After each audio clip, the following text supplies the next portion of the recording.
blood-stained cuckoo clock ticks in a dim red room. A wooden bird emerges and calls twice. A bloodied woman's face appears, followed by a voice answering that it's him. A young man stands with his back turned as the time is marked at 7 p.m. Korean time. In a trashed apartment filled with bottles and a bloodied blade, his kneeling target lies eliminated while a silhouette waits in the doorway behind him. Inside a hidden storage locker, rows of packaged goods fill steel shelves. A voice asks whether Korea caused any trouble during the job. Beside a school emblem, a nameplate reads Ryu Kang. He explains that becoming an official student has brought its own problems, with his biggest complaint being that he can no longer buy cigarettes. Standing against a burning sunset with a cigarette between his lips, he admits that nicotine withdrawal makes him feel like he's sucking on a pacifier. Among commuters at a crosswalk in his school uniform, he reflects that if he'd known this life was waiting for him, he should have packed his suitcase properly before returning. As he waits for the signal, he remembers how even elementary school kids once ran errands for their fathers, buying alcohol and cigarettes, and wonders whether Korea's old hospitality disappeared after becoming a developed country. Lying flat on the crosswalk in exaggerated defeat, he reflects that the entire country has become unrecognizable in only 10 years. Walking beneath a needle-thin skyscraper,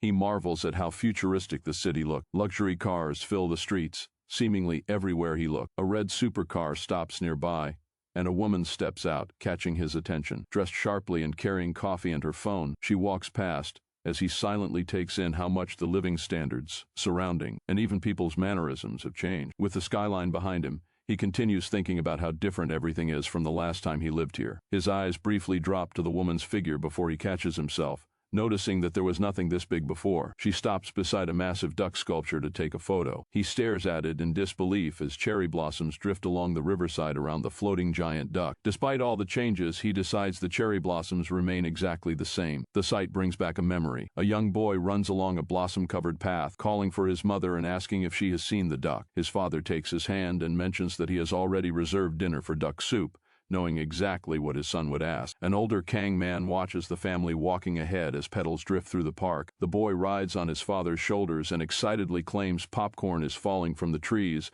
but his mother gently explains that they are cherry blossom. As the boy chews on something, she affectionately calls him her sweet boy and suggests going to the theater for real popcorn, asking what movie he wants to watch. A petal lands nearby, drawing a quiet reaction from the man watching them. The memory shifts again as the boy happily says his dad wants to watch the movie too, prompting his mother to call out to her husband. The scene returns to Ryu Kang-min walking alone beneath the blossoms in his school uniform. His expression remains unreadable as he takes in the place his family once enjoyed together. A sharp beep breaks the moment. His attention snaps back, and he irritably grips his jacket collar. Frustrated that he can't even have a moment with his memory, he pulls out a compact tracking device displaying a glowing green location and coordinate. After studying it, he decides it's time to work, his gaze becoming focused. Under a fiery sunset, a small shop's sign glows above the rooftop. He looks around with quiet surprise at how abruptly the scenery has changed. Outside a rundown supermarket, he notes that the address has led him all the way up there. Reading the sign,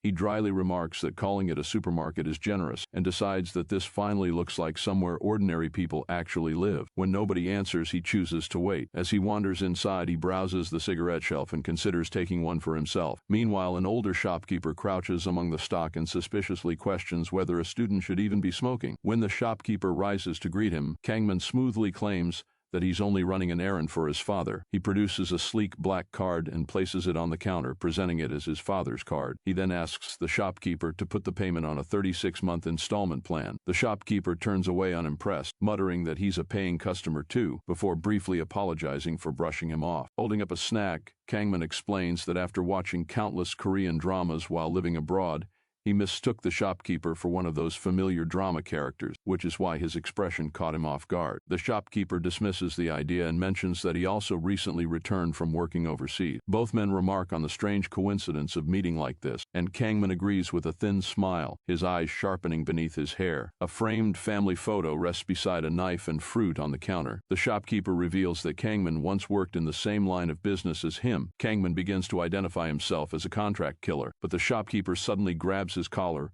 and reaches for a box cutter hidden beneath the counter. He recognizes Kang-min as a hired killer from abroad. Kang-min asks if the shopkeeper intends to kill him, genuinely surprised. The shopkeeper praises how quickly he understands the situation before accusing him of betraying the organization, killing its members, and fleeing. He attacks without warning, forcing Kang-min through the narrow aisle. Kang-min counters that he has come to eliminate him and lands a powerful blow. The two crash through the storeroom, sending shelves, bottles, and other items scattering. Amid the wreckage, the shopkeeper notices Kang-min's black card and asks about it. Within the organization, agents receive cards according to their rank, progressing through silver and gold. The black card is different, reserved for the organization's highest-ranking agent. The shopkeeper admits he has never even heard of one existing. Kang-min jokingly accepts the veteran's praise, gesturing that he is flattered to receive such recognition for obtaining a black card at his age. The shopkeeper then asks where his weapon is. Kang-min raises his hands and explains that airport security confiscated it, leaving him essentially empty-handed. The shopkeeper advances with his blade,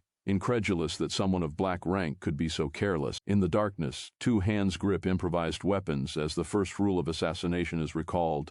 A weapon. Steel scrapes against steel, and Kang-min's eye widens when a blade suddenly appears beside him. He catches its edge with his bare hand and deflects the attack. The second rule follows. A surprise attack. The shopkeeper suddenly dives at him from above with brutal speed. A streak of light passes Kang-min as he lies pinned to the ground, barely avoiding the strike. Something breaks loose and clatters away while the shopkeeper demands to know why he betrayed the organization. Grabbing Kang-min by the collar, he presses him against the car and demands an explanation. Kang-min quietly points out that someone of his caliber would have had everything to lose by turning against the organization.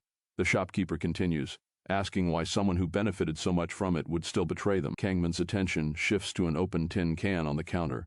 He repeats the idea of a tin can, explaining that every day inside the organization felt like being trapped in one. As his hand moves toward his hidden blade, the shopkeeper lunges again with claw-like speed. Their weapons collide, sending sparks through the air as they lock into a stalemate. Debris and torn fabric scatter around them. Kang-min dryly acknowledges that the tin can comparison is a fitting metaphor. The shopkeeper sarcastically asks whether Kang-min took a creative writing class at a community center, then reminds him that he already knows the answer to his own question. Their fight erupts again, with both men exchanging rapid strikes in the cramped storeroom. The shopkeeper argues that he was only following the organization's orders, comparing his life to a hunting dog that serves until death and calling it a hellish existence. The battle reaches its most violent point as neither man stops attacking. Kang-min's face darkens beneath his hair, carrying an unspoken weight as he finally begins to answer. The fight continues with fists and blades clashing rapidly, each strike driving them deeper into the wreckage. Kang-min finally admits that he simply wanted to be free. A sudden blow lands heavily, sending one of them reeling backward across the floor.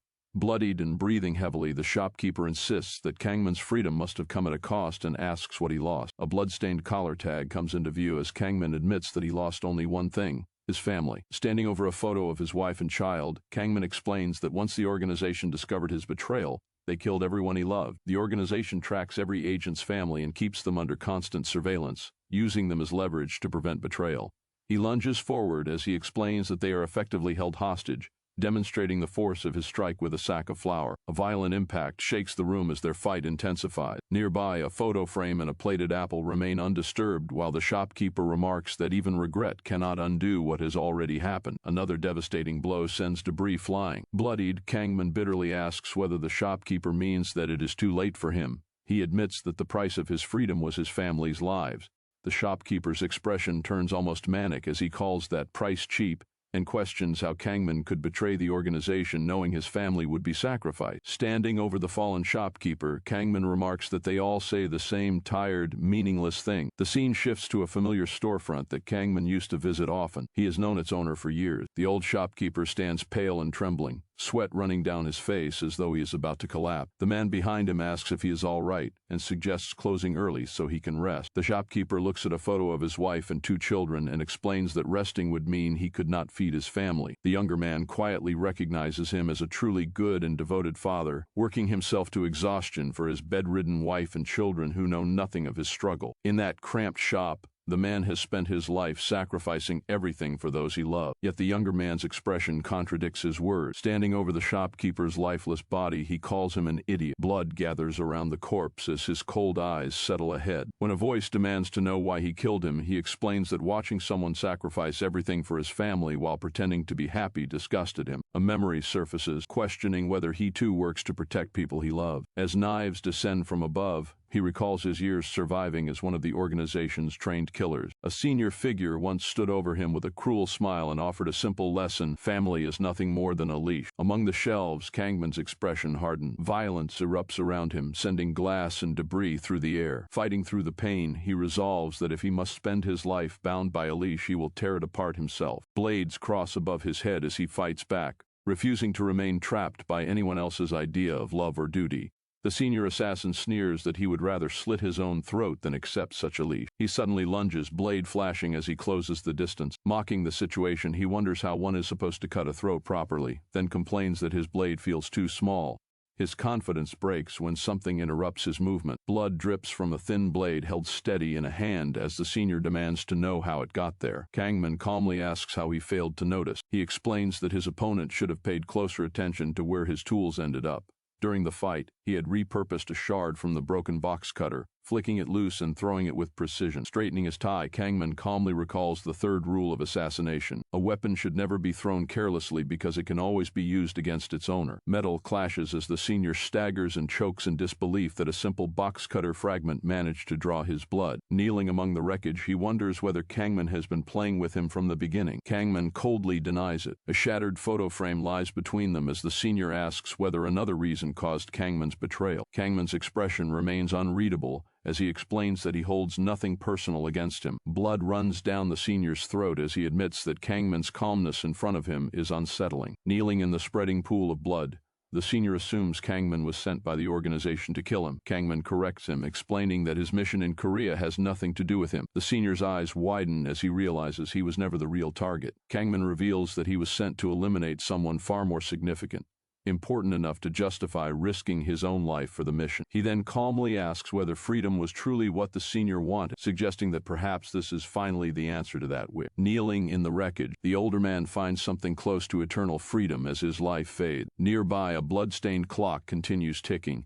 its wooden bird chiming as though nothing has changed. Kang-min walks away, muttering that it is finally over. With his shirt stained, he lights a cigarette beneath the fading sunset and considers the senior a decent warm-up for a sub-target. He decides to move on, already heading toward the location of his real objective. From a rooftop overlooking the city, Kang-min studies the skyline concealing his true target. Tugging at his ruined shirt, he concludes that the mission itself will not be difficult, though he will need a new school uniform. Looking down, he thinks that everything will change starting tomorrow. The school grounds spread beneath him, marking the beginning of his contract-killing mission. At Anil High School, morning sunlight fills the classrooms as students sit through class, unaware of the killer who has just joined them. Kang-min tells himself to behave as he always has and blend in with the other students. A girl watches him with quiet curiosity while the teacher continues writing on the chalkboard, unaware of the killer among the class. His classmates greet him casually, with one apologizing for not having his student ID ready yet. This is the moment Kang-min finally locates his target. Smiling, he asks if anyone can spare him a cigarette while calmly deciding that he will eliminate them all. 1 month earlier, the story shifts to a private mansion in the Angelos district belonging to Manuel Santos, a sitting member of the House of Representatives. The estate sits quietly beneath palm trees and pool lights, but Kang-min stands alone in the courtyard with guns pressed against his head from every direction. He dryly notes that a private residence should not have this level of security. Keeping the situation under his control, Kang-min asks Santos whether he would like to walk into his own grave. The man before him is revealed as Manuel Santos, the Angelos district representative. Santos studies him briefly and responds with measured acknowledgement. Kang-min lowers the gun and states his demand: Santos's family must be released before anything else happens. Behind him, a frightened mother shields her crying child and reassures her that everything will be fine. Santos insists that his family has nothing to do with Kang-min's business, but Kang-min repeats his condition: the hostages go free first. To everyone's surprise, Santos immediately agrees and allows the mother and child to leave, leaving his guards confused by how easily he surrendered them. As his family is released, Santos explains his principle that nobody except the intended target should be harmed unless they attack first. Kang-min gives a faint smile and says he follows the same rule without exception. With his family safely out of danger, Santos finally relaxes. Kang-min then orders the surrounding guards to prepare to open fire. Santos studies him and remarks that such concern for others is unusual, adding that Kang-min does not even carry himself like a B-grade contractor. He then reveals why he had remained composed earlier, He feared Kang-min had been sent by Batala itself. The scene cuts to a gleaming tower against the night skyline, the Batala Hotel and Casino. Inside, wealthy dealers and gamblers remain absorbed in high-stakes game. Beneath the ordinary casino's glittering surface, however, something much larger and darker is clearly operating. A dealer stands behind a special table in a golden hall, reserved for contracts ordinary clients cannot request. A man lounges in a throne-like chair, remarking that anyone openly dealing in contract killings must have absolute confidence. The dealer explains that the casino's true business operates beyond the reach of any government. The client acknowledges her reputation as the best in the business, which she confirms without hesitation. When he asks whether she can kill his target, she assures him that she can. Leaning over the table, the dealer explains that the casino employs some of the world's most elite contractors. She spreads a deck of cards across the table and tells the client to choose one, explaining that the card determines the contractor's rank for the job. The client says he already knows and selects a card without hesitation. It is the Ace of Spades. The dealer calls it an excellent choice but warns that the commission for such a rank is extremely expensive. Rows of chips are brought out and stacked before the table, representing more money than expected for a single contract. Holding the Ace of Spades, the client demands that the job begin immediately. Elsewhere, a voice asks where the target is, and reminds the killer never to harm anyone except the intended target. A blood-stained man lights a cigarette in the darkness and confirms that the rule only changes if someone attacks first. Bodies already cover the pavement around him. A woman clings to someone nearby, trembling as her cries break the silence. The killer looks at her and quietly apologizes for her husband's death, then vows that one day he will pay for his sin. Later, in a bright classroom, Kang-min greets his new classmates and casually explains that he does not have his student ID yet. He then asks if anyone has a cigarette. The teacher freezes at the unexpected question and demands to know who he is, accusing him of disregarding the teacher's authority. Kang-min simply identifies himself as the transfer student. Told to introduce himself and take a seat, he complies without protest. Standing before the class, he gives his name as Ryu Kang-min, while his true identity is the contractor known as Spade A. He claims to be from Dajun, concealing his real affiliation with Batala, an organization built entirely around contract killing. His cover is based on the familiar belief that getting into a good college requires studying in Seoul. That excuse allows him to enroll as an ordinary high school student. Seoul stretches out below, calm and orderly, a city so secure that eliminating someone unnoticed is nearly impossible. Elsewhere, a composed girl reflects that her parents believe she is simply a normal student, unaware that she is using the same cover to get close to the target. A tattooed classmate rests his head on his desk, hoping only for a normal, easy school life. Kang-min greets the class again with a faint smile, while privately completing the thought, "Meet them, then eliminate them." Back at the casino, the dealer reveals that the target is South Korean and currently lives in Seoul. Holding his gun, Kang-min repeats the word Korea and notes that there is another problem with the mission. When the dealer asks what he means, he states that they do not even know who the target is. She questions the absurdity of the situation, but Kang-min explains that it is exactly as it sounds. The client provided nothing except the target's name. He asks whether any other personal information was included. The answer is no. The dealer stares in shock at the Batala file, whose details are deliberately left blank. Kang-min studies it and notes that the target has nothing attached to their name except the name itself. His eyes narrow with interest. He explains that he has already conducted his own research, so he does not need information from the client. Standing outside a classroom door, Kang-min identifies it as the target's classroom. The number 17 is displayed on the door, and he leans inside, realizing that this is where the problem begins. Most of the students are already seated beneath the dull morning light, but the desk near the window is completely empty. Kang-min concludes that the target simply is not coming to school. In the hallway, his tone changes as he casually asks two students why they are blocking the way. One has an arm raised against the doorframe and freezes as Kang-min questions whether he really needs to do this. The moment ends with Kang-man kicking him and sending him flying down the hall. The hallway erupts into chaos as a nearby group jokes that the automatic door sensor must be broken because nothing will open. A girl glances toward the commotion with quiet curiosity, her expression somewhere between amused and unreadable. Someone identifies Kang-min as the transfer student while watching him stand alone in the corridor. A group of boys approaches the girl and asks why she is walking around alone. She coolly explains that she has no friends, prompting Kang-min to wonder privately whether he should switch to plan B. Later, on the rooftop overlooking the school grounds,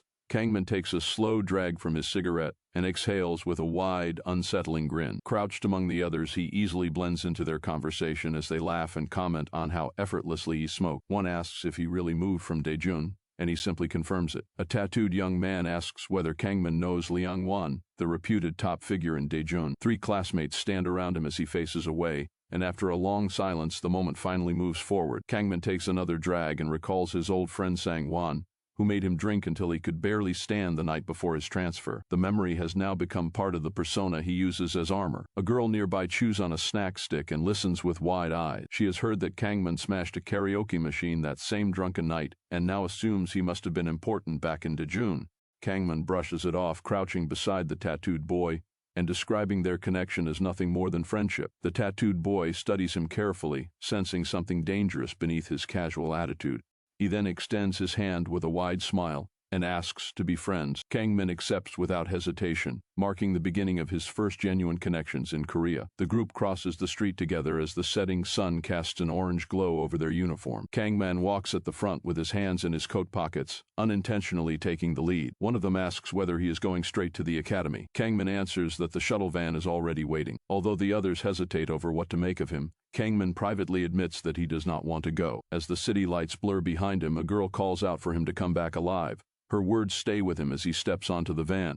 The van drives away, leaving Kang-min alone on the sidewalk as he watches it disappear past the district's glowing signs. His expression hardens as another memory surfaces. Years earlier, inside a dark vehicle, a small voice calls for its mother and then its father, while red taillights glow against the night. A frightened child sits curled against a wall with his arms around his knee, faint marks covering his skin. A hand grabs him roughly and orders him onto the boat. The boy has no choice but to obey. He later sits trembling inside a dim, swaying compartment, staring blankly ahead as metal clatters around him. Shadowed figures stand over him, with one announcing that they are taking the child to Angelo's. The boy remains silent as the figures loom closer. Back in the present, Kang-min lowers his head under the weight of the memory. He wonders how different everything might have been if that day had never happened. He also questions whether the life he lives now can ever become real or will always remain a cover hiding his true identity. A girl walking beside him stumbles slightly and laughs it off, blaming an uneven brick. Someone asks who she is, and she reminds them that they already introduced themselves earlier. Two voices answer together, Cholman and Han, connecting the names to the people now walking beside him. After school, Kang-min plans to go straight home, exhausted from surviving his first day. His female classmate stops him and casually asks whether he wants to relax instead of spending the evening alone. After hearing his answer, she confidently suggests another way to unwind. Curious about the invitation, Kang-min follows without questioning her intention. Inside her apartment, he looks around with genuine interest. The warm lighting makes the unfamiliar place surprisingly comfortable. Sitting on the bed, he comments on how soft the mattress is while she watches his reaction with amusement. She continues, showing him what she has prepared. A large television and game console are ready for entertainment, while the kitchen shelves are stocked with instant meals, snacks, and drink. She assures him that he will never have to worry about going hungry there. Her increasingly generous hospitality makes Kang-min wonder what she expects in return. The situation suddenly becomes more intimate as she steps closer and asks what he wants to do first. Kang-min remains calm, silently judging the unexpected situation, and realizing that her simple invitation to relax has become much more complicated than expected. Ryu Kang-min suddenly opens his eyes and finds himself pinned to a bed, struggling to understand the bizarre situation. He wonders whether this humiliating scene is what ordinary students call bullying. A girl climbs onto him while several classmates surround the bed, recording the staged incident on their phones. Instead of helping, they laugh and mock him as they enjoy the prank. Kang-min remains completely calm despite becoming the center of their ridicule. While they insult him and laugh at his expression, he quietly studies every person around him. The girl eventually breaks character and admits that the entire performance was an act designed to humiliate the new student. Without raising his voice, Kang-min asks why they are doing this. The room briefly falls silent before the group's tattooed leader steps forward. With a confident smile, he repeats Kang-min's full name, showing that he already knows about the transfer student from Daejeon. He crouches nearby and questions Kang-min about Liang-won, making it clear that the encounter was planned and the bullying was only the beginning. Kang-min casually admits that he knows Liang-won well, recalling how his old friend once forced him to drink heavily before his transfer. His relaxed answer surprises the group, shifting the conversation away from the bullying and toward Liang-won. Kang-min then reveals that Liang-won has never been able to drink because of a medical condition he has had since childhood. The information confuses the student. The leader explains that he has already contacted Liang-won, but the response makes no sense. Liang-won claimed he had never even heard of Ryu Kang-min, making the group suspicious. Convinced that Kang-min is lying, The bullies mock his transfer and suggest that he came to the new school to erase his past and start over. Kang-min calmly raises his hands and begins explaining why he had been looking for cigarettes during class, treating the accusation as a simple misunderstanding. Before he can finish, the blonde student slaps him across the face, making it clear that they have no interest in his explanation. The leader then declares that Kang-min will serve as the class's automatic door from that day forward, forcing him to run errands whenever anyone calls for him. Satisfied with their plan, the group closes in again, expecting another helpless victim. The blonde bully grabs Kang-min's uniform and tries to tear it open, intending to humiliate him further in front of everyone. He pulls with all his strength, expecting Kang-min to panic. Instead, the room suddenly falls silent. The tattooed leader freezes as Kang-min calmly stands before them without the slightest trace of fear. Their confident smiles disappear, replaced by confusion as they realize that something about their newest target is completely different. Kang-min's thoughts return to the assignment that brought him to Korea. Receiving only the target's name is unusual, even for an experienced assassin. Inside Batala's luxurious headquarters, a woman places the mission file before him, but it contains almost none of the information normally required for a contract. After reviewing it, Kang-min immediately rejects the assignment. He refuses to hunt someone whose identity is based only on a common name, pointing out that thousands of people in Korea share it, and accepting the contract could mean killing innocent people by mistake. Korea also reminds him of the family he left behind years ago. Even if he completed the mission, he believed he would eventually have to return to Batala, the organization that had shaped his entire life. His greatest concern was not the mission itself, but the possibility that seeing his family again would awaken emotions strong enough to weaken the discipline he had maintained for years. Caught between his blood relatives and the organization that raised him, Kang-min questions where his true loyalty lies after spending most of his life inside Batala. Before he can refuse again, the organization's representative assures him that he does not need to worry about those concerns because everything has already been arranged. Kang-min realizes the conversation is far from over. The representative explains that this assignment is unlike anything Kang-min has accepted before. Batala is offering a reward worth far more than money or status, with the payment coming directly from the organization itself. If Kang-min succeeds, Batala will grant him permanent freedom and allow him to leave the organization forever. Kang-min loosens his grip on his revolver. The promise sounds almost impossible from an organization that never releases its members. He repeats the word freedom in disbelief and asks for confirmation that completing this one assignment truly means he will never have to return to Batala. Back in the present, the memory returns as Kang-min faces the frightened bullies. If he succeeds, this mission could become the final operation of his life. The students freeze when his torn shirt exposes a body covered in deep scars, each one reflecting countless deadly battles. His expression hardens into a calm smile as the scars remind him why he must survive and complete the assignment. To obtain the freedom he has pursued for years, Kang-min resolves to finish the mission regardless of what stands in his way. He reminds himself of the rule he has never broken as an assassin: only the assigned target can be harmed unless someone attacks first. To get closer to his objective inside the school, he decides to use Plan B. Raising one hand, he silently invites the bullies to attack, refusing to make the first move because breaking his own principle would undermine everything he believes in. The moment they charge, his preparation ends, and years of deadly training take over. His body reacts with flawless speed and precision, counterattacking instantly and dropping several opponents before they understand what happened. Chaos erupts as blood splatters across the floor, leaving the remaining students frozen in disbelief. His display makes it clear that he is far from an ordinary transfer student. Even after defeating them, Kang-min remains calm. He admits that controlling his strength is harder than eliminating enemies, but provoking powerful students is still the fastest way to reach his target. Turning toward the survivors, he calmly calls for the next challenger. Nobody answers. Kang-min adjusts his wrist and prepares himself again,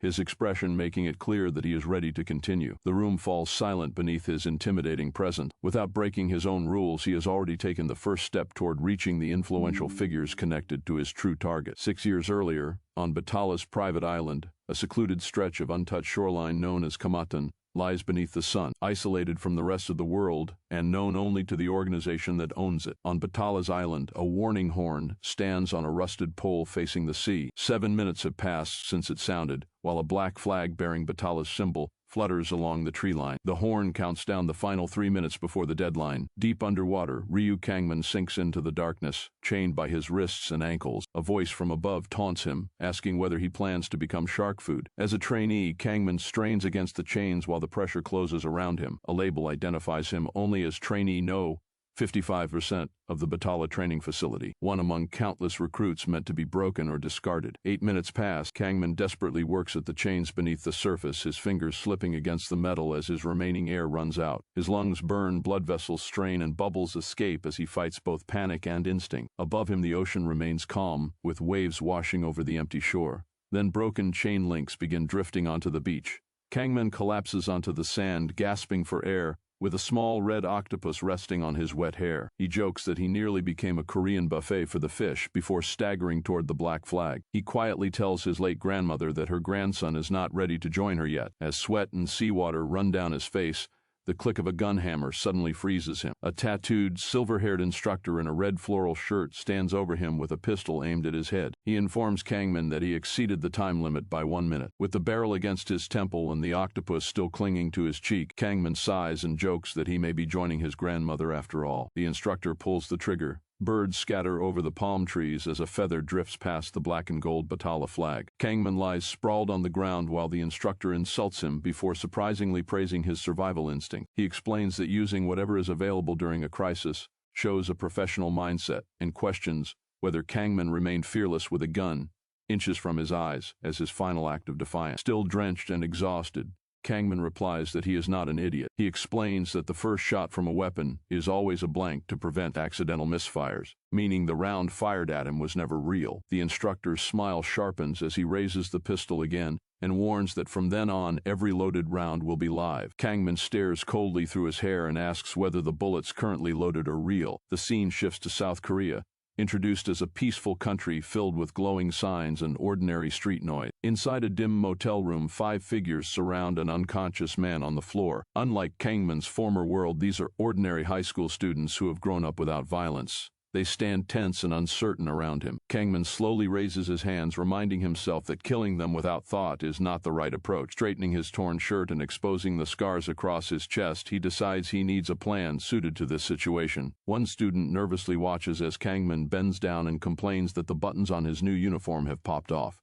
He assures them that he is not there to take over their territory. One boy raises a glowing fist, sparks flickering from his fingertips as the confrontation turns into a fight both sides are willing to have. His shirt buttons scatter across the floor. Kneeling beside the bed, Kang-min complains that he has only just bought the uniform. Another student charges at him with a fire extinguisher, demanding to know why he cares about his clothes at a time like this. The extinguisher swings down toward him. Kang-min calmly looks up and asks whether the boy has medical insurance. Confused, the student admits that he does not. The extinguisher suddenly shatters mid-swing. Another student stares in shock and asks whether Kang-min destroyed it with his bare hands. Kang-min grabs him by the collar and remarks that he is feeling generous today, his grip firm enough to leave a mark. Kang-min promises the boy a massive payout before snapping something with a movement too fast to follow, leaving everyone stunned by his strength. One final overwhelming strike ends the confrontation instantly, sending the boy crashing down as light bursts from the impact. The scene focuses on those still standing. A woman gasps at the state of the bed as the story confirms that the man before them is Ryu Kang-min, a contract killer living among people who have no idea who he really is. The boy on the bed suddenly jolts upright,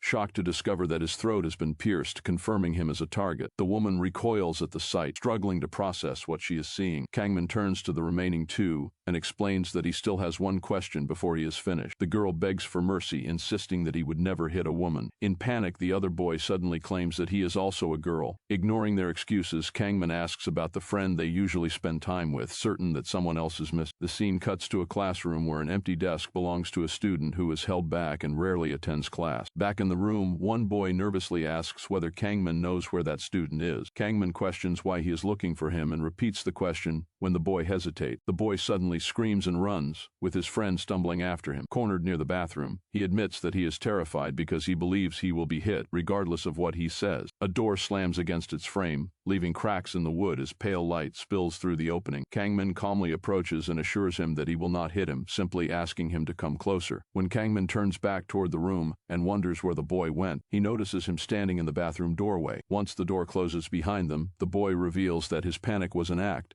and proudly compares his performance to Fear in Flight. He then declares that his dream is to win Best Supporting Actor at the Black Dragon Film Award. Kang-man's expression remains unchanged as he grabs him and pulls hard. The boy proudly claims that he is also talented at acting like himself, but uncertainty quickly replaces his confidence. The confrontation turns into a full action sequence as Kang-min's leg swings toward him. The strike lands with tremendous force, destroying everything nearby and sending debris across the room. Rain pours over the wreckage as the third step of Kang-min's plan gets underway. The boy lies motionless among the debris while the girl grabs her hair and screams in terror. Consumed by panic, she begs to escape and suggests using an electric scooter to create enough distance. Kang-min calmly asks whether going that far is really necessary. Rain soaks his torn shirt as he places a hand against his head and tells them that they only need to answer his question. The girl frantically slaps the boy's back, urging him to hurry because Kang-min is already approaching. Kang-min's hand rests against a door as another memory surfaces. He recalls once being considered a top prospect for a youth national team selection match, with the promise of a huge prize and the glory that came with it. He remembers how close that success had been and clenches his fist, admitting that things might have turned out differently if he had not crushed his opponent's skull during the match. After so long without facing someone truly strong, he admits that he is genuinely excited. A voice suddenly calls his name, Ryu Kang-min. His opponent lunges toward him with a wild grin, demanding that they fight until one of them is completely crushed. Their collision shakes the room, rattling the furniture and knocking objects from the nightstand. In the neighboring room, a boy nervously comments on how intense the noise sounds. His female companion initially asks what he means before realizing he is talking about the room next door. She teases him for merely listening instead of doing something about it. Grinning mischievously, he suggests that the best way to deal with noisy neighbors is to answer with noise of their own. Determined, the boy declares that from then on, they will make enough noise to shake the walls themselves. Back in the other room, another powerful blow sends debris flying as the fight destroys everything around them. The boy recovering nearby reacts to the destruction while the group's leader is eventually crushed against the floor, twitching among the wreckage. With the leader defeated, Kang-min moves to eliminate him. Brushing dust from his hair as he rises, Kang-min dryly remarks that poor construction is a serious problem these days. The girl sees the wreckage and recoils toward the door, cursing under her breath. This is the real reason Kang-min has gone through all these tedious steps. She struggles with the door and demands to know why he is breaking the knob. As Kang-min reaches toward her, she panics, but he calmly explains that the door needs to be pushed rather than pulled. Standing behind her, Kang-min shows an unexpected trace of mercy. She collapses to the floor and begs him not to hit her, insisting that she will do anything to avoid being beaten. Kang-min admits that he never intended to hit her and offers to help instead. Kneeling in front of her, he explains that he only needs a simple favor. Confused, she asks what he wants. Kang-min tells her that among everyone involved there is something only she can do. With his hand resting near her head, she nervously agrees, effectively placing herself in the role of someone who must follow his instruction. He gestures toward the room and explains that she first needs to help him with something involving the held-back student he mentioned earlier, the student no one at school has actually seen. The scene shifts to a run-down building at night, raising the question of what kind of person this missing student really is. Inside, a dim staircase leads downward past barred windows to storage shelves filled with unmarked discs and boxes. A man checks his account balance on his phone and marvels at how much people are willing to pay for the content he sells. During an extravagant meal, he boasts that one particular video has already earned more than the entire previous year's income, allowing them to enjoy expensive food like the sashimi before them. Lounging over the spread, the boss remarks that whether it is seafood or people, freshness is what matters most. Another man comments on how appetizing the meal looked. The boss explains that downloads have increased so dramatically that the site's traffic is nearly overwhelmed. On a phone screen, a stolen recording is listed for sale, with the humiliating video available to anyone willing to pay for it. The boss laughs at the absurdity of people spending real money to watch someone strip on camera, then points to their extravagant meal and credits that video for allowing them to live this well. Pleased with their success, he praises their transformation of the dingy operation into a fortune as a masterpiece. One of his men cautiously warns that if the traffic continues increasing, the police will eventually track them down and suggests moving the office. The boss dismisses the concern. He explains that the video arrived through a messaging app, while the server hosting it is routed overseas, making it difficult to trace. He is equally confident that the office itself is hidden somewhere the police will struggle to find. He boasts that even the director of a federal agency could never locate them there. A sudden knock interrupts him. The knocking continues as the men exchange uneasy looks. The boss holds his chopsticks in midair, sensing that something is wrong. A shadow stands silently behind the barred door. The boss orders one of his men to check it, and the subordinate immediately gets up. When the door opens, a bald man comes face to face with a stranger with bleached blonde hair. The bald man demands to know who he is. The stranger's jacket bears a rabbit emblem holding 2 pistols, and he calmly explains that he has come regarding the place distributing the video. Outside in the rain, the stranger studies the building and quietly wonders whether he has finally found the right location. Back inside, the boss studies the newcomer suspiciously, noting that he does not look like a cop. Surrounded by the gang's men, the blonde stranger is asked which family he belongs to, with the men throwing out names such as the Singyil and Hook gang. Ignoring them, he states his purpose clearly. He wants the video and wants it taken down. One thug laughs at the demand and mocks him, suggesting he worry about lowering his own zipper instead. Another rushes forward, threatening him while confidently claiming he will make him wet himself. Outside the office, 2 bald men continue mocking their target, joking about how long the smell of urine would last if they beat him badly enough. Without warning, blood sprays across the room as one man is struck in the head. His partner freezes in disbelief as the wounded man drops to his knees, clutching his destroyed ear and insisting that the sound could not have been a real gunshot. A gun barrel presses against his skull, leaving no room for denial. The blond man stands calmly in his long coat and fires again, sending the man's body backward. 2 more men rush in but are immediately shot down, collapsing around him while he remains untouched. Smoke curls from his gun as blood streaks his face. He wipes his mouth and calmly orders them to take the recording down immediately. Elsewhere, a suited man sits behind a desk beside an untouched meal, panicking and trying to convince himself that the sound he heard was not a gunshot. Back in the warehouse, a heavily built tattooed man reaches for the blond man's gun and demands that he hand it over, refusing to accept defeat. Despite the blood on his cheek, the blond man remains expressionless and repeats his demand to delete the footage. Still alive and bleeding, the man desperately convinces himself that the weapon must be a modified toy or powerful double B gun. He raises his hands and tries to reassure himself that there is nothing to fear. Realizing he is cornered, he orders the others to attack together, hoping their numbers will overwhelm the stranger. A rabbit emblem appears behind the blond man as his twin guns fire, dropping the final 2 attackers before they can reach him. When the smoke clears, he stands alone among the bodies,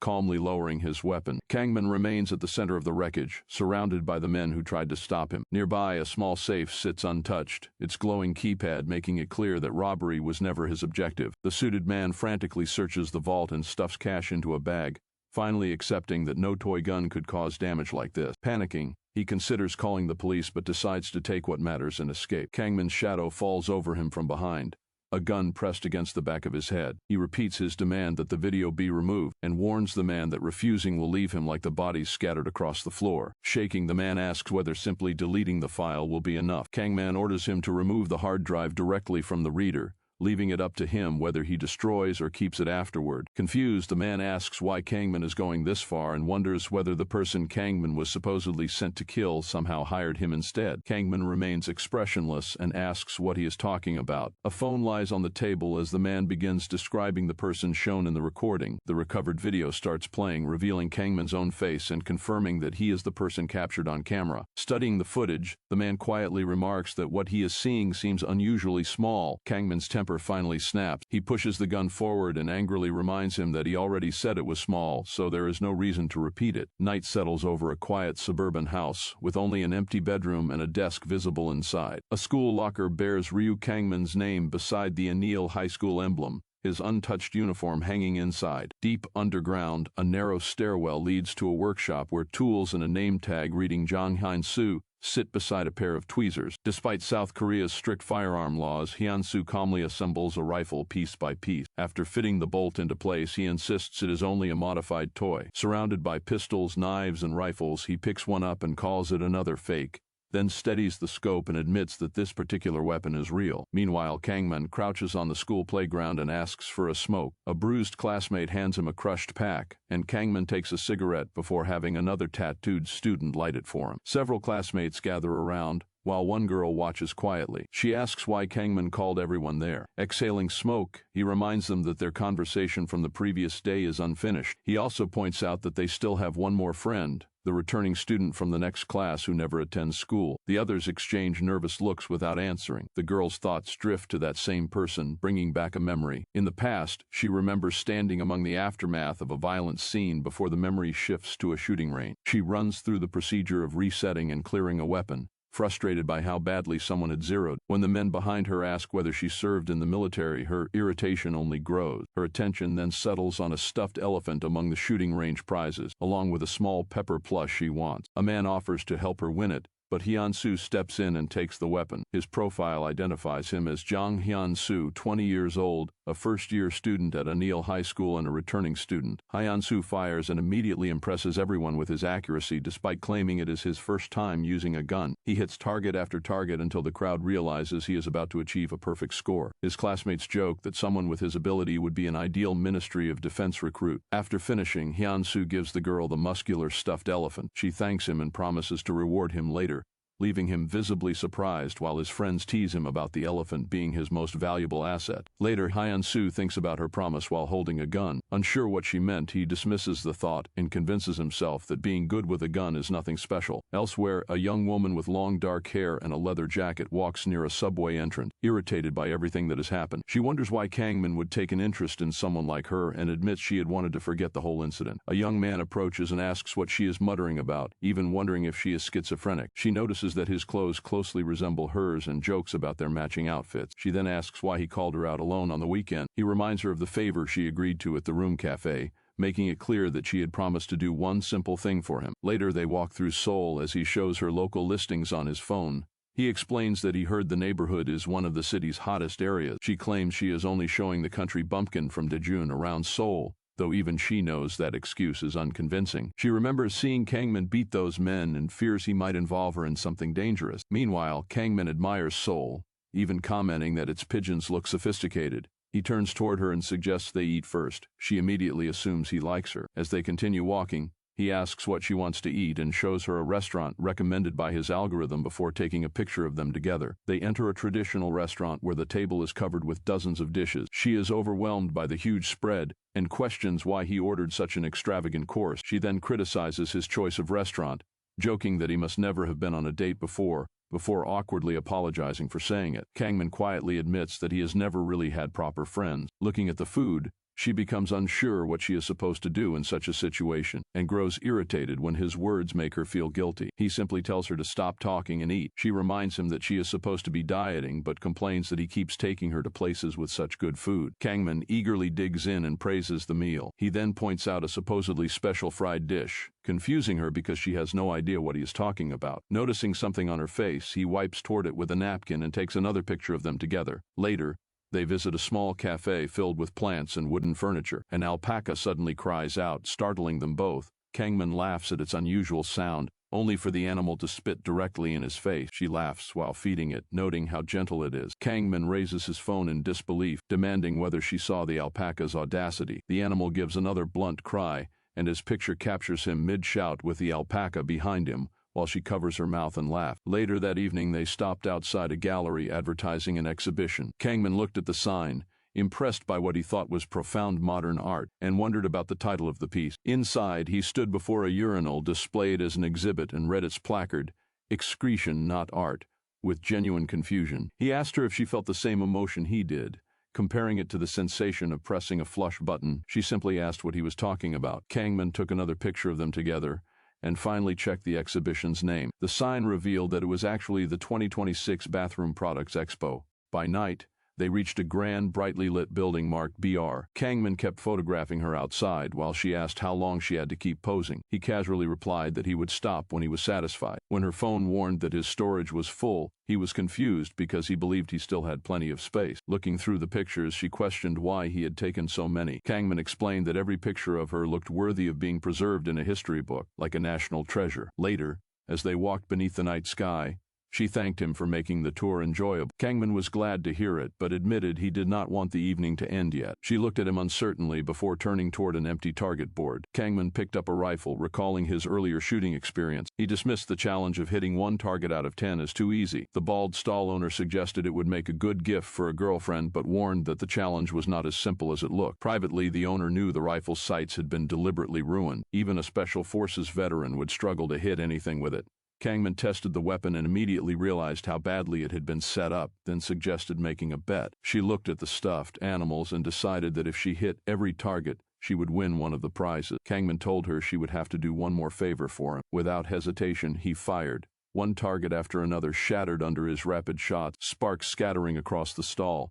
The owner stared in disbelief while she watched Kang-min's back, unable to understand how he had hit every target. The owner wondered whether Kang-min was secretly a top-tier hitman. Kang-min simply shrugged and claimed it was his first time. He then helped her position the rifle, showing her how to press it firmly against her shoulder. She followed his instructions nervously, asking whether she was doing it correctly. Kang-min moved closer and adjusted her position until she understood. Later, while walking home, she held up her prize and complained about how ugly it was. She swung the strange, lumpy plush by its ear, questioning why such an awful-looking thing had been the grand prize and why it bounced so strangely. Alone with her thoughts, she wondered what favor Kang-min would ask from her next. Checking her phone, she discovered that he wanted her to post a picture of the two of them together on social media. She immediately realized that the entire Seoul tour had been an excuse from the beginning. Thinking back to how he had wiped sauce from her mouth, calmly taken countless pictures of her, and acted like an innocent, friendly guy, she became increasingly irritated. Staring at their photo, she wondered if he seriously believed such obvious tricks would make her fall for him. She covered her flushed face with both hands and quietly complained about how annoying he was. Still scrolling through the photos from their day, Han sees pictures from the restaurant and gallery, each marked with timestamps and location. More images follow as the elevator numbers rise toward the 5th floor. When the doors open, she is still staring at the photo of her and Kang-man. She suddenly freezes. A bleached blonde man stands behind her, watching her with a hard expression. In the empty hallway, Han stands in tears as he tells her that being out this late is dangerous and that she needs to come home earlier. She asks why he is there, but he only stares at her until she flinches. Inside her studio apartment, he remarks that the place brings back memories and that it has been a long time since he last saw it. He grabs her by the throat and pins her against the wall, asking whether this is the first time they have been alone together since that day. The scene shifts to the past. Han sits with several young men in her apartment as they drink together. Bottles cover the floor while everyone repeatedly raises their glasses. One man complains that the alcohol tastes watered down and jokes about eating it like soup with rice. Already unsteady, Han warns them to drink moderately and threatens them if anyone vomits in her apartment. The group only gets louder, while the blonde man assures her that he will keep an eye on everyone. Sitting beside him, Han comments that he seems more dependable now that he is older and asks whether that is where his confidence comes from. He tells her to trust him, smiling easily. As the night continues, empty soju bottles pile up. One by one, the men pass out across the apartment until only unconscious bodies remain scattered around the room. Han lies slumped on the couch as her friends sleep nearby. Later, a hand reaches toward her in the darkness as the blonde man quietly calls her name and asks whether she is asleep. He asks again while moving closer, his breathing growing heavier. A scream suddenly breaks through the night. Later, the blonde man stands over Han as she coughs and struggles on the floor. He tells her that everything happened because she reported him. He says he was expelled from school because of her, and that even his family abandoned him. In the dark kitchen, he blames Han for ruining his life. She angrily calls him a sex offender and confirms that he did what she accused him of. He rejects the accusation, insisting that she had led him on. A memory shows him repeatedly touching her under the guise of casual contact and making suggestive remarks about being rewarded for his attention. He had constantly flattered her, calling her dependable while gradually getting closer. Back in the present, he twists those memories into his own version of events, claiming Han liked him first and deliberately lured him in. He then holds a phone in front of her. On its screen is an old photo of Han smiling beside another young man, one she had previously posted online. He accuses her of posting the picture simply to make him jealous. Han stares at the screen in confusion and anger, unable to understand how the photograph could possibly justify what he had done. He holds the phone toward Han with a cold smile, suggesting they repeat what happened before and go shooting again. Before he can continue, a newcomer interrupts, saying he has heard enough. He strikes the man across the head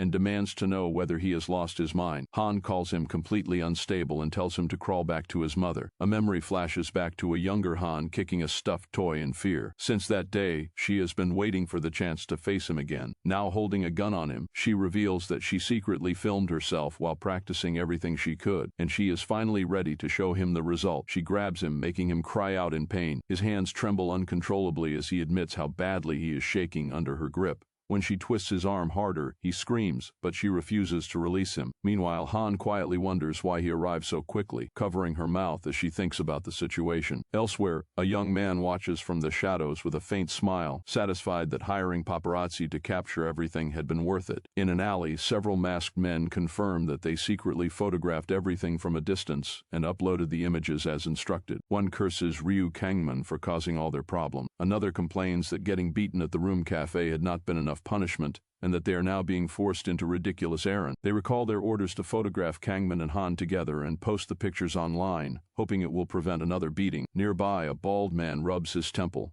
unable to understand why anyone would go through so much trouble over Cho Hyeon when men supposedly do not have feelings for her. He looks toward the apartment building, still confused by the entire situation. The men then address Jang Hyun-soo, telling him they went through considerable trouble to track him down. Hyun-soo sits against the wall and admits that he never expected such a childish trick to work on him. Kang-min studies him and asks whether he was really that desperate. Hyun-soo asks whether Kang-min is Han's boyfriend, then turns the question around by asking whether Kang-min had assumed he was her girlfriend. Without warning, Hyun-soo draws a gun and fires. Kang-min remains completely calm, only remarking that Hyun-soo did not even bother to give him a warning. Hyun-soo keeps the weapon trained on him and declares that if Kang-min disappears, Han will belong to him. Kang-min knocks the gun upward and turns it back toward Hyun-soo, asking whether he really wants Han that badly. He then proposes a shooting contest, with the winner claiming her for good. Kang-min raises his weapon and explains its single rule: one shot means instant death. Elsewhere, Jang Hyun-soo stares at his phone while half-dressed, horrified as a private video plays on the screen. He demands to know who leaked it, then becomes distracted by the camera angle even in the middle of his panic. After showering, he continues scrolling through his phone and suspects the technician who repaired it. He decides the repairman deserves a bullet, unaware that the real culprit is already in the room. A stranger sits calmly nearby with a gun resting on his knee, surrounded by cameras recording everything. Hyun-soo freezes and demands to know who he is. The stranger explains that Hyun-soo's video is already spreading online and has become a major topic. A phone mounted on a stand reveals the setup behind the recording. It had been positioned so Hyun-soo could practice his movements before trying them on someone else, while another camera secretly recorded from the bed. His private practice has now become evidence against him. The stranger studies him with a faint smile, criticizing his habit of giving himself feedback in bed as disturbing. His attention then shifts to a hidden weapon nearby, noting how dangerous it is for someone like Hyun-soo to possess it. Raising his own gun, the stranger calmly remarks that Hyun-soo has a rare talent for creating controversy. Hinu lunged forward, gripping the man's collar and demanding answers, refusing to be toyed with any longer. The room fell silent around the empty bed, the tripod still standing with his camera pointed at nothing. A symbol appeared, identified by the stranger simply as the network. He explained that the network existed to feed provocative content to the public, turning scandals into profit. Cocking his weapon, he introduced himself as someone who recruited talent like Henu, recognizing the potential in his reckless actions to create public scandal. With a faint smile and his gun raised, he invited Henu to join their rank. Later, in another dark room, a voice questioned whether Henu wanted Cho Hyeon badly enough to settle things with a shooting bet. Whoever won would claim her as the prize. Two guns faced each other as one man calmly reminded the other that his weapon was no ordinary gun. The dark-haired man raised his with a cold grin, warning that a single shot would mean instant death. Hinu remained unfazed and challenged him to fire. With the gun pressed against his own head, he asked what there was left to fear. The trigger clicked. The man leaned closer, taunting Henu for hesitating before firing. The shot rang through the hallway, sending Henu flipping backward onto the floor. Clutching his face, he groaned in confusion, realizing the supposed fatal shot had caused little damage. Turning the weapon over, he found a shell casing and discovered that rubber rounds had been loaded. He recalled that the shipment had been labeled as bullet delivery without mentioning the ammunition was fake. He sighed, realizing that a package like that obviously wouldn't contain real bullets. Nearby, the masked figure straightened and struggled with his jacket, while the blond man muttered about how humiliating the situation had become. Suddenly, a shot struck his shoulder, catching him off guard. The dark-haired man immediately recognized that the reaction had revealed too much of his opponent's intentions. Another blast tore through the room, destroying a small figure near the desk. Looking at the shattered pieces, he questioned whether the toy could even be considered a weapon, and remarked that children had no business playing with something like it. With smoke still rising from his gun, he pressed the barrel against the blond man's head. The wound on his shoulder clearly showed the work of someone skilled, meaning he had not inflicted it himself. The blond man cursed him and fired back, a bright burst of light erupting from his weapon. Smoke curled from the gun as the dark-haired man turned slightly. Noting that his history with that weapon was already known in the wrong circles, he reloaded with a sharp click and stared coldly at his opponent. Finding it strange that someone with such a history had never spent a day in prison, he pressed the barrel closer and wondered whether a larger organization was backing him. The answer pointed toward a massive criminal network operating throughout Korea, hidden from ordinary view and using students as its instrument. Its members were scattered across the country, disguised among countless identical school uniforms. The organization operated through numerous small, disconnected cells known as a point organization, making the true structure almost impossible to uncover. Every lead ended at another dead end. Still, he refused to give up. No matter how difficult it became, he had to find them. On the table lay travel documents and a blank profile marked only as Batala, with the target's identity still unconfirmed and network verification pending. The reason was becoming clear. Somewhere within this web was the main target he had been assigned to eliminate simply because they belonged to it. The blond man scoffed, questioning whether he had found something amusing. Unwilling to be treated like a joke, the dark-haired man recognized him as a member of the network, someone he had already uncovered during his investigation into the organization. Rage boiled beneath his calm expression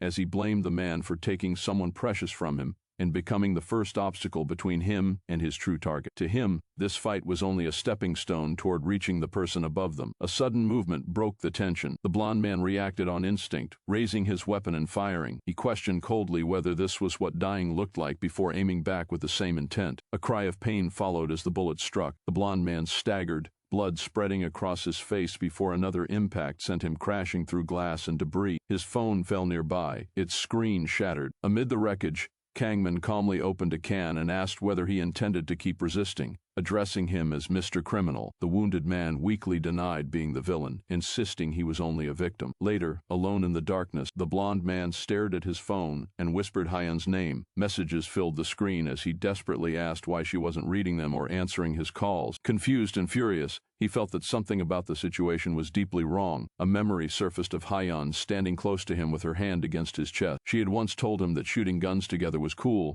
but the memory now felt bitter. Surrounded by scattered gun replicas, he curled into himself and muttered that all his practice had been for nothing. With his back turned, he insisted that he was simply a victim betrayed by love. Kang-min took another sip from his can, unimpressed, and dryly remarked that calling himself a victim was certainly a creative interpretation. In the wrecked kitchen, the blond man raised his gun and muttered about love. He turned toward Hyun and declared that he loved her. Kang-min remained unmoved, questioning how he could claim to love her after everything he'd done. Hyun sat against the wall and quietly insisted that she loved him too, admitting through her trembling voice that she still loved him despite everything that had happened. The blond man raised his weapon higher and desperately declared that he loved her with everything he had. His grip tightened as he admitted that if he couldn't have her, nothing else mattered. Kang-min's gaze hardened. He made it clear that no one else would have her either. Hyun moved toward the fallen weapon, finally realizing how far things had gone. She reached out and begged him to wait, saying that since her life was already ruined, there was no reason to hold back anymore. Gunfire suddenly erupted. Shots tore through glass and metal as shell casings scattered across the wrecked apartment. Twin pistols fired repeatedly into a battered refrigerator door. When the shooting stopped, Kang-man knelt behind the smoking guns, sweat running down his face as he caught his breath. The refrigerator remained standing despite the damage, prompting the dry observation that Korean appliances were built to last. Kang-man pulled the refrigerator door away, revealing the two women crouched safely behind it. Bullet holes covered the metal, but the improvised shield had held. The dark-haired woman stared at Kang-min in confusion, unable to understand who he was or why he had stepped between them and the gunfire. Standing over the wreckage with his weapon still in hand, Kang-man turned toward them as one of the women finally voiced the question hanging over the room. Why would anyone dive into a storm of bullets just to save one girl? The wounded gunman, his forehead bleeding from a deep scar, fell silent before muttering that he had a guess about who the stranger really was. The dark-haired woman lowered her eyes in disbelief, wondering if her suspicion could actually be true. She turned toward the destroyed bedroom and asked whether the man they'd heard about was really standing in her home. Rain streaked the white-haired attacker's scarred face as he gritted his teeth, refusing to accept what was happening. Kang-min's expression remained cold and unreadable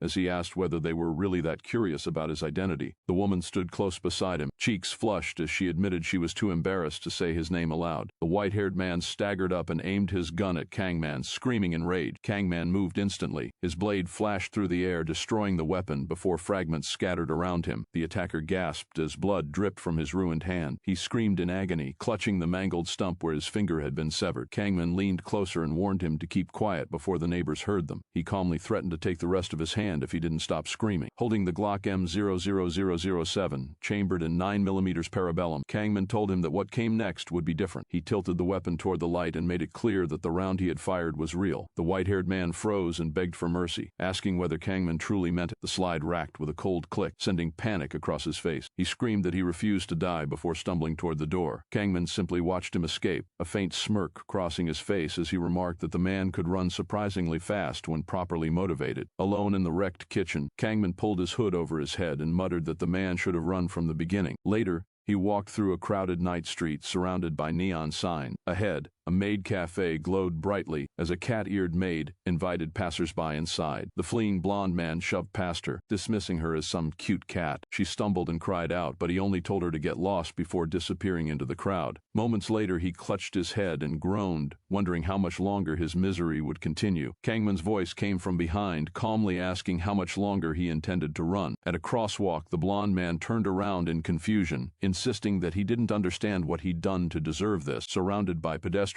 he shouted that the woman had used him and that she was the one responsible. Tears streamed down his face as he demanded to know why everyone kept taking their anger out on him. Kang-min stood behind him with his phone lowered, observing the scene with mild interest. He remarked that the man still had plenty of energy left. Farther down the street, a giant perfume billboard illuminated the building. Kang-min noted that they had reached their destination faster than expected. His phone displayed a mirroring request, ready to project its contents onto the outdoor screen. He asked whether they were ready. The billboard flickered, and the mirrored video began playing, replacing the perfume advertisement with the blonde man's own face frozen in the footage. A bloodshot eye stared in shock as the blonde man realized something was wrong. Pedestrians stopped and stared at the electronic billboard, confused by the sudden footage appearing above them. Their whispers quickly turned into laughter as they mocked the humiliating video, comparing him to a plucked chicken and joking that it looked like an advertisement for a urology clinic. His humiliation deepened when the billboard displayed a message mocking him for being too small. Surrounded by staring strangers, he snapped and loudly insisted that it wasn't small at all. He tried to excuse himself by claiming he was simply having a bad day, while Kang-min watched from a distance with a faint smirk. The man's expression changed to horror when he realized the video wasn't over. Kang-min held up his phone and calmly asked whether he was the one responsible for spreading the footage. As the pedestrian signal counted down, the blonde man suddenly sprinted across the street, desperately screaming for someone to take the video down. Mid-run, he stumbled as blood appeared on his hand. Before he could understand what had happened, a speeding truck tore through the crosswalk and struck him, sending his body spinning through the air. Bystanders gasped in horror as the billboard continued displaying his recorded face above them. Some wondered aloud whether he had actually died. Kang-min turned toward the accident and pretended to be surprised, asking whether the man was really dead. Walking away calmly, Kang-min admitted that even he hadn't expected things to end that way. With sirens approaching, he quietly decided that the man had gotten what he deserved while the crowd called for an ambulance. Later, morning sunlight covered the school campus as students discussed the news. One student mentioned that Jang Han-soo had reportedly been hit by a truck. Another confirmed he'd already seen the story spreading across social media, showing a headline describing it as the biggest billboard hacking incident ever. Students in the back joked that their school had produced a celebrity, adding crude remarks about the footage. A girl near the window corrected them irritably before returning to her thoughts. Alone in the locker room, she wondered why Han-soo had been hit by a car on the same day he'd appeared at her home. The coincidence bothered her,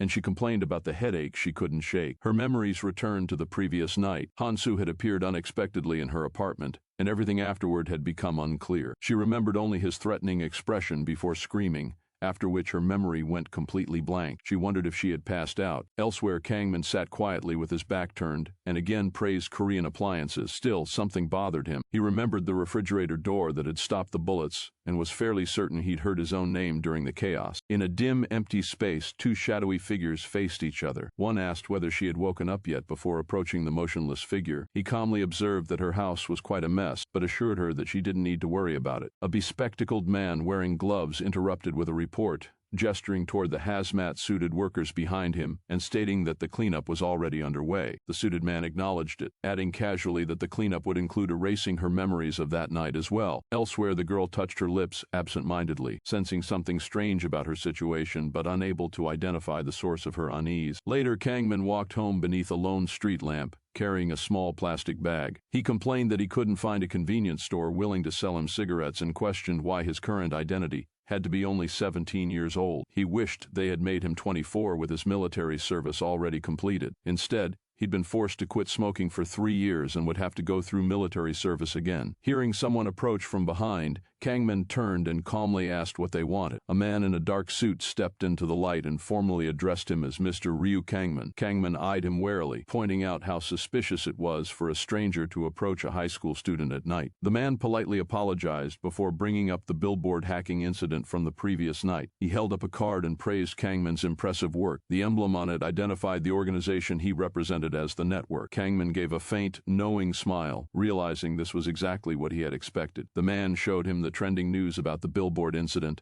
and explained that its scale had forced the organization to take an interest in him. They were specifically searching for someone capable of creating that level of chaos. Kang-min casually joked that he simply had a trendy sense of style, while privately recognizing that this encounter marked the real beginning of his plan. He intended to infiltrate one of the network's point organizations as an insignificant low-level member and gradually climb its hidden hierarchy until he reached his true target. He considered the usual method of earning trust and rising through the ranks, but pointed out that point organizations reserved the position of scouter for upper-ranking members. The suited man explained that a scouter would likely communicate directly with the boss or remain close enough to influence the organization's leadership. Kang-min lit a cigarette and immediately told him to take him straight to the boss. In response, a gun was suddenly raised toward him.